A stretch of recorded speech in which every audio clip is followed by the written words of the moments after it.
Hi friends, പുതിയൊരു വീഡിയോയിലേക്ക് എല്ലാവർക്കും സ്വാഗതം. മഹിമയുടെ മുന്നിൽ ഭാനുമ്മയുടെയും സ്വപ്നയുടെയും നാടകമൊക്കെ പൊളിഞ്ഞു വീഴുകയാണ്. അങ്ങനെ അറ്റാക്ക് വന്നതുപോലെ ഭാനുമ്മ അഭിനയിച്ച് കിടക്കുന്ന ആ സമയത്ത് തന്നെ സ്വപ്ന പറയുകയാണ്, ഗിരിയേട്ടൻ എന്താ ഇങ്ങനെ നോക്കി നിൽക്കുന്നത്, എത്രയും പെട്ടെന്ന് അമ്മയെ ഹോസ്പിറ്റലിലേക്ക് കൊണ്ടുപോകാം എന്നൊക്കെ പറയാം കേട്ടോ.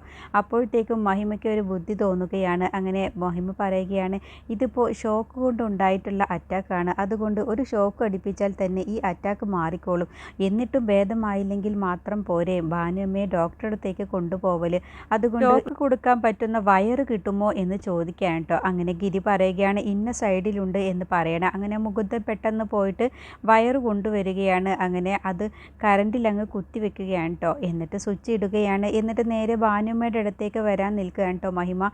അപ്പോൾ ഭാനുമ്മ മനസ്സിലിങ്ങനെ ചിന്തിക്കുന്നുണ്ട്, ഇവളെന്നെ ഷോക്ക് അടിപ്പിച്ച് കൊല്ലുമോ എന്ന് പേടിയോട് കൂടിയിട്ടാണ് കേട്ടോ ഭാനുമ്മ കിടക്കുന്നത്. അപ്പോൾ സ്വപ്ന മനസ്സിൽ കരുതുന്നുണ്ട്, ഇവളെല്ലാ കാര്യവും പൊളിച്ചടുക്കുമല്ലോ, ഇനിയിപ്പോൾ എന്ത് ചെയ്യുമെന്ന് സ്വപ്നയും ചിന്തിക്കുകയാണ്. അങ്ങനെ മഹിമ പറയാണ്, സ്വപ്ന നീ അങ്ങ് മാറി നിൽക്ക്, അല്ല എന്നുണ്ടെങ്കിൽ നിനക്ക് കൂടി ഷോക്ക് ഏൽക്കുമെന്ന് പറയുമ്പോൾ സ്വപ്ന പെട്ടെന്ന് അവിടെ നിന്ന് മാറുകയാണ് കേട്ടോ. അങ്ങനെ മഹിമ ഇങ്ങനെ എടുത്തേക്ക് കൊണ്ടുവരികയാണ്, രണ്ട് വയറും കൂടി ഷോക്ക് അടിപ്പിക്കാൻ വേണ്ടിയിട്ട്. അപ്പോഴത്തേക്കും ഭാനുമ്മക്ക് അങ്ങ് പേടി വന്നിട്ട് പെട്ടെന്ന് അങ്ങ് എണീക്കുകയാണ് കേട്ടോ. എന്നിട്ട് ഭാനുമ്മ പറയണേ, എനിക്ക് കുഴപ്പമൊന്നുമില്ല, എനിക്ക് ചെറിയൊരു നെഞ്ചുവേദന വന്നതാണ്, കുഴപ്പമില്ല, നിങ്ങളാരും പേടിക്കേണ്ട എന്ന് പറഞ്ഞ് ഭാനുമ്മ സ്വപ്നയും കൂട്ടി പെട്ടെന്ന് തന്നെ അകത്തേക്ക് കയറി പോവുകയാണ് കേട്ടോ. അപ്പോൾ ഗിരിക്കും മുകുന്ദനും ഒക്കെ നാടകമാണെന്നുള്ള കാര്യം മനസ്സിലാവുകയാണ്. അപ്പോൾ സ്വപ്നയും ഭാനുമ്മയും കൂടി നേരെ റൂമിലേക്ക് പോകുന്ന ആ സമയത്തേക്കും മഞ്ജു വെപ്രാളം പിടിച്ച് ചാവിയുമായിട്ട് വരികയാണ്. ഇതാ ഗിരിയേട്ട ചാവി ഇതാ എന്ന് പറയണം. അപ്പോഴാണ് ഭാനുമ്മയും സ്വപ്നയും കൂടി നിൽക്കുന്നത് മഞ്ജു കാണുകയാണ് കേട്ടോ. അപ്പോൾ മഞ്ജു തന്നെ ആകെ അതിശയിച്ച് നിൽക്കുകയാണ്. എന്നിട്ട് ഭാനുമ്മ തലയും താഴ്ത്തി പോകുന്ന സമയത്ത് ഗിരിക്ക് കാര്യം മനസ്സിലാവുകയാണ്, അമ്മയുടെ ഈ നാടകം മഹിമയുടെ മുന്നിൽ വില പോകില്ല എന്നുള്ള ആ ഒരു ഭാവത്തിൽ കേട്ടോ. എന്നിട്ട് നേരെ മഞ്ജുവിനെയും കൂട്ടി ഗിരി നേരെ റൂമിലേക്ക് പോവുകയാണ്.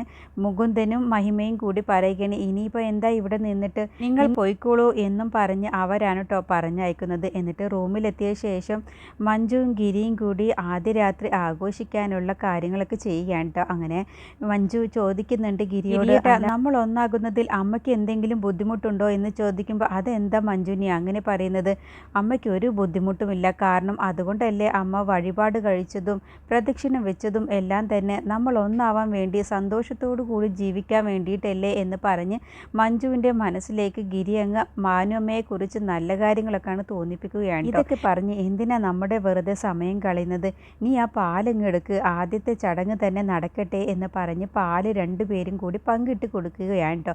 എന്നിട്ട് ഗിരി മഞ്ജുവിൻ്റെ മടിയിൽ തല വെച്ച് ഗിരി മഞ്ജുവിനോട് പറയണേ, എൻ്റെ വായിലേക്ക് കുറച്ച് ഫ്രൂട്ട്സ് തായോ എന്ന് പറഞ്ഞ് ഓറഞ്ചൊക്കെ രണ്ടുപേരും അങ്ങോട്ടും ഇങ്ങോട്ടും കഴിക്കുകയാണ്. അങ്ങനെ ഗിരി മനസ്സിലിങ്ങനെ കരുതുകയാണ്, ഇതുപോലത്തെ ഒരു ദിവസത്തിന് വേണ്ടി ഞാൻ എത്ര ആഗ്രഹിച്ചതാണ്, വൈകിയാണെങ്കിലും ദൈവം ഈ ആഗ്രഹം സാധിപ്പിച്ചു തന്നല്ലോ എന്നൊക്കെ മനസ്സിലിങ്ങനെ ചിന്തിക്കുകയാണ്. അങ്ങനെ രണ്ടുപേരും സന്തോഷത്തോടു കൂടി ആദ്യരാത്രി ആഘോഷിക്കുകയാണ് കേട്ടോ. പിന്നീട് ഭാനുമ്മ വിഷമിച്ചിരിക്കുകയാണ്. അപ്പോൾ സ്വപ്ന ചെല്ലുകയാണ് കേട്ടോ. എന്നിട്ട് സ്വപ്ന പറയണ, നമ്മൾ എന്തെല്ലാം തരത്തിലുള്ള കളികൾ കളിച്ചു, എന്നിട്ട് അവസാനം അവർക്ക് തന്നെ വിജയമുണ്ടായത്, ഇനിയിപ്പോൾ മഞ്ജുവിനെ ഈ വീട്ടിൽ നിന്നും ഒരിക്കലും പറഞ്ഞയക്കാൻ കഴിയില്ല, നമ്മുടെ നാടകമൊക്കെ പൊളിച്ചടുക്കിയില്ലേ ആ മഹിമ എന്ന് പറയണേ. അങ്ങനെ ഭാനുമ്മയ്ക്ക് വിഷമത്തോട് കൂടിയിട്ടാണ് ഇരിക്കുന്നത്. അങ്ങനെ സ്വപ്ന പറയുകയാണ്, ഗിരിയേട്ടൻ ഇങ്ങനെ അധികം മാറുമെന്ന് ഞാൻ കരുതിയില്ല അമ്മേ, സ്വന്തം അച്ഛനെ കൊന്ന ആളുടെ മകളുമായിട്ടാണ് ആദ്യ രാത്രി ഗിരിയേട്ടൻ ആഘോഷിക്കുന്നത്, എനിക്കത് ഓർക്കാൻ പോലും കഴിയുന്നില്ല എന്നൊക്കെ പറയണേ. അപ്പോൾ ഭാനുമ്മ അങ്ങനെ പൊട്ടിക്കരയുകയാണ് ആ ഒരു കാര്യം സ്വപ്ന പറയുന്ന സമയത്ത്. ഈ സമയത്ത് മഹിമയും മുകുന്ദനും കൂടി സംസാരിക്കുകയാണ് മഞ്ജുവിൻ്റെയും ഗിരിയുടെയും കാര്യങ്ങൾ. ആ സമയത്താണ് മുകുന്ദൻ മഹിമയോട് പറയുന്നത്, ഗിരി ആദ്യമേ മഞ്ജുവിനെ സ്നേഹിക്കുന്നുണ്ടായിരുന്നു, സ്കൂളിൽ പഠിക്കുന്ന അവസരത്തിൽ തന്നെ മഞ്ജുവിനോട് ഗിരിക്ക് പ്രേമമുണ്ടായിരുന്നു എന്ന് പറയട്ടെ. അത് കേൾക്കുമ്പോൾ മഹിമയ്ക്ക് തന്നെ വിശ്വാസം വരുന്നില്ല. വക്കീൽ കാര്യങ്ങളൊക്കെ പറഞ്ഞു കൊടുക്കുകയാണ്, ഞാനാണ് അവനെ ഓർമ്മിപ്പിച്ചത് എന്നുള്ള കാര്യമൊക്കെയാണ് കേട്ടോ പറഞ്ഞു കൊടുക്കുന്നത്. അത് കേൾക്കുമ്പോൾ മഹിമയ്ക്ക് ഒരുപാട് സന്തോഷമാവുകയാണ്. അപ്പോൾ മഹിമ പറയുന്നു, ഒരു കണക്കിന് അപ്പോൾ അവരുടെ ലവ് മാരേജ് ആണല്ലേ എന്ന് പറയും, പരസ്പരം സ്നേഹിക്കാത്ത ലവ് മാരേജ് എന്ന് പറയാണ്. അപ്പോൾ മഹിമ പറയണ, ഒരു കണക്കിന് അവർ അന്ന് തന്നെ അവരുടെ പ്രണയം തുറന്നു പറയുകയാണെങ്കിൽ അത് നല്ലതായിരുന്നു എന്ന് പറയുമ്പോൾ, അത് ഒരു കണക്കിന് പറയാതിരുന്നത് നന്നായുള്ളൂ, ഗിരിയുടെ അച്ഛൻ അറിഞ്ഞിരുന്നെങ്കിൽ അത് ഉറപ്പായും വിലക്കിയേനെ, അതോടുകൂടി പിന്നെ അവർ അകലുകയല്ലേ ചെയ്യുക, അതുകൊണ്ട് ഒരു കണക്കിന് ഇങ്ങനെ പ്രേമിച്ചത് തന്നെയാണ് നല്ലത് എന്ന് പറയണേ. അപ്പോൾ മഹിമ പറയുന്നുണ്ട്, അങ്ങനെയല്ല, മനസ്സിലുള്ള സ്നേഹം ഒരിക്കലും മറച്ചു വെക്കരുത്, മനസ്സിലിട്ടുകൊണ്ട് നടന്നിട്ട് എന്ത് കിട്ടാനാണ്? പ്രേമിക്കുന്ന ആളോട് തന്നെ അവരുടെ മുഖത്ത് നോക്കി പറയണം എനിക്ക് ഇഷ്ടമാണ് എന്നുള്ള കാര്യം. എന്തിനാണ് അതിന് മടിക്കുന്നത്? കുറച്ചു കാലമേയാണ് ഈ ഭൂമിയിൽ ജീവിക്കുകയുള്ളൂ. അപ്പോൾ ഉള്ള കാലം നല്ലതുപോലെ സന്തോഷത്തോടു കൂടി ജീവിച്ചൂടെ? മനസ്സിൽ വെറുതെ ഇഷ്ടം വെച്ച് നടന്നിട്ട് എന്താണ് കാര്യം എന്ന് പറയണേ. അപ്പോൾ വക്കീൽ മനസ്സിൽ ചിന്തിക്കുകയാണ്, ഇപ്പോൾ തന്നെ മഹിമയോട് എൻ്റെ ഇഷ്ടം തുറന്നു പറഞ്ഞാലോ? അതിന് പറ്റിയ ഒരു അവസരമാണ് എന്ന് വക്കീൽ മനസ്സിൽ ചിന്തിക്കുകയാണ് കേട്ടോ. അപ്പോൾ മഹിമയും മനസ്സിൽ ചിന്തിക്കുകയാണ്, വക്കീൽ ഉറപ്പായും എന്നോട് ഇന്ന് പ്രണയം തുറന്നു പറയുമെന്ന് ചിന്തിക്കുകയാണ്. അങ്ങനെ വക്കീൽ മഹിമയോട് അങ്ങ് പറയാൻ വേണ്ടി ഒരുങ്ങുന്ന ആ സമയത്ത് തന്നെ സ്വപ്ന അവിടേക്ക് വരികയാണ്.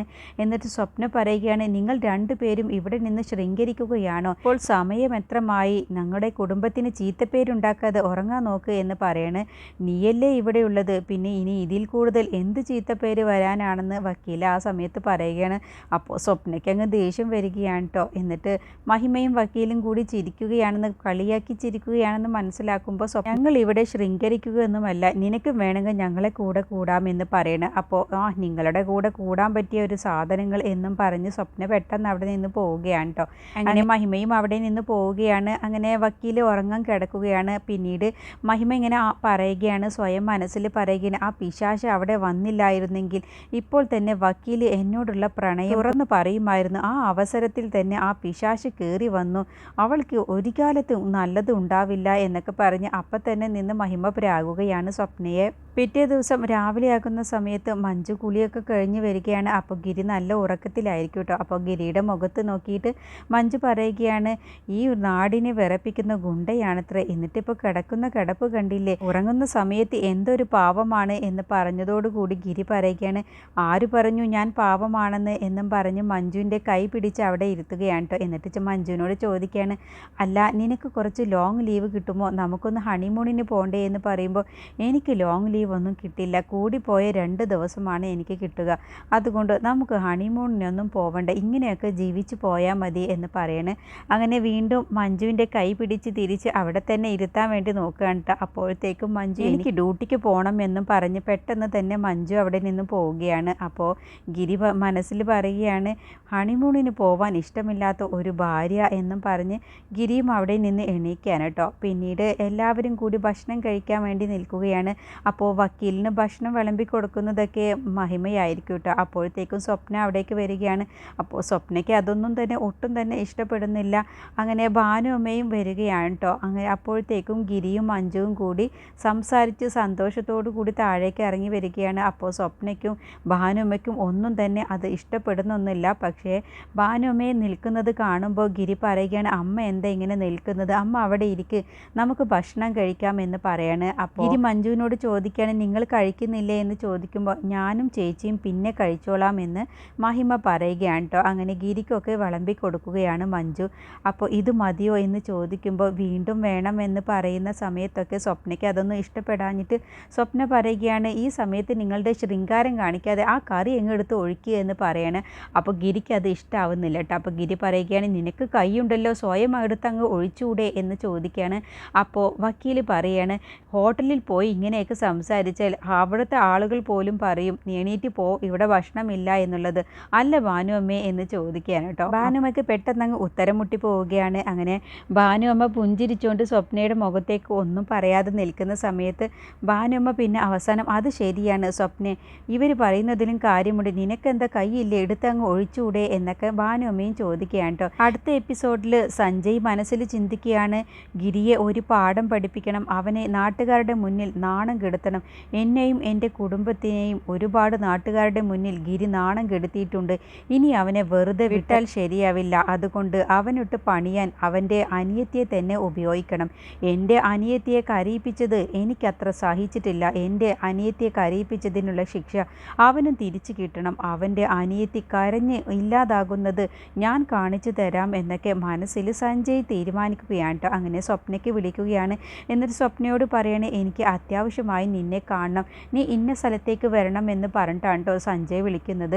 അങ്ങനെ ഡ്രസ്സൊക്കെ മാറിയിട്ട് സ്വപ്ന നേരെ സഞ്ജയെ കാണാൻ വേണ്ടി പോവുകയാണ്. ആ സമയത്താണ് മഞ്ജു വിളിക്കുകയാണ്. സ്വപ്ന നീ ഒന്ന് അവിടെ നിന്നേ എന്ന് പറഞ്ഞ് വിളിക്കുകയാണ് കേട്ടോ. എന്നിട്ട് എന്ത് വേണമെന്ന് സ്വപ്ന അഹങ്കാരത്തോടു കൂടി ചോദിക്കുകയാണ്. അപ്പോൾ മഞ്ജു പറയും, നീ ഇപ്പോൾ കാണാൻ പോകുന്നത് സഞ്ജയാണെങ്കിൽ നീ സൂക്ഷിച്ചോ, അവൻ നിനക്ക് എന്ത് കുടിക്കാൻ തന്നാലും നീ അത് വാങ്ങിച്ച് കുടിക്കരുത്, കാരണം അവനെ ഒരിക്കലും വിശ്വസിക്കരുത്, അവൻ നിന്നെ ചതിക്കുമെന്ന് പറയട്ടോ. അപ്പോൾ സ്വപ്ന അഹങ്കാരത്തോടു കൂടി മഞ്ജുവിനോട് പറയണ, എൻ്റെ കാര്യം നോക്കാൻ എനിക്കറിയാം, നീ നിൻ്റെ കാര്യം നോക്കിക്കോ എന്ന് പറഞ്ഞ് മഞ്ജുവിനെ ഒരു വിലയും വെക്കാതെ തർക്കിച്ച് അങ്ങ് സ്വപ്ന പോവുകയാണ് കേട്ടോ. എന്നിട്ട് സഞ്ജയുടെ അടുത്തേക്കാണ് ചെല്ലുന്നത്. പക്ഷേ സഞ്ജയ് സ്വപ്നയ്ക്കിട്ട് ഒരു പണി തന്നെയാണ് കേട്ടോ കൊടുക്കുന്നത്. സഞ്ജയുടെ വലയിൽ ഇത്തവണ സ്വപ്ന വീഴുകയാണ്. സ്വപ്നയ്ക്ക് കുടിക്കാനുള്ള ഡ്രിങ്ക്സിൽ സഞ്ജയ് മയക്കുപൊടി ചേർത്ത് സ്വപ്നയെ ബോധം കെടുത്തുകയാണ് ചെയ്യുന്നത്. അങ്ങനെ എല്ലാ അർത്ഥത്തിലും സ്വപ്നയെ സഞ്ജയ് കീഴ്പ്പെടുത്തി ഗിരിയോടുള്ള ദേഷ്യം തീർക്കുകയാണ് കേട്ടോ. സ്വപ്ന ഇനി പാഠം പഠിക്കാൻ പോകുന്നതേയുള്ളൂ. മഞ്ജു പറഞ്ഞ വാക്കുകൾ ധിക്കരിച്ച സ്വപ്നയ്ക്ക് ഇനി താങ്ങും തണലുമാകുന്നത് ഇനി മഞ്ജു തന്നെയായിരിക്കും.